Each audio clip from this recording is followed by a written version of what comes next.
అందరికీ నమస్కారం. 24,000 పలికిన కేజీన్నర చేప.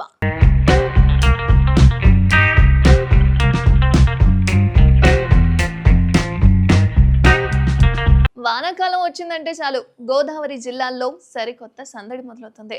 పులస చేపల కోసం అయితే వేట మొదలు పెట్టేస్తారు. ఒక్క చేపైనా వలలో పడితే ఇక పండుగే పండుగ.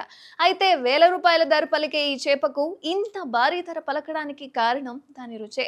గోదావరి ఎదురు ఈదుతూ వచ్చే ఈ చేపల జీవితంలో ఒక్కసారైనా ఖచ్చితంగా తినాలని అనుకుని వారు అస్సలు ఉండరు. పుస్తలు అమ్మి అయినా సరే పులస తినాలి అన్న సామెత ఎలాగూ ఉంది. తాజాగా గోదావరికి ఎర్ర నీరు వస్తుండడంతో ఓ జాలరి వలలో పులస చిక్కింది. డాక్టర్ బిఆర్ అంబేద్కర్ కోనసీమ జిల్లాలోని వశిష్ఠ గోదావరిలో మలికిపురం మండలం రామరాజులంక జాలర్ల వలలో అయితే దాదాపు కేజీన్నర బరువున్న పులస చెప్పబడింది. ఆ వెంటనే దానిని మాజీ సర్పంచ్ బర్రె శ్రీను 24,000కు కొనుగోలు చేశారంట.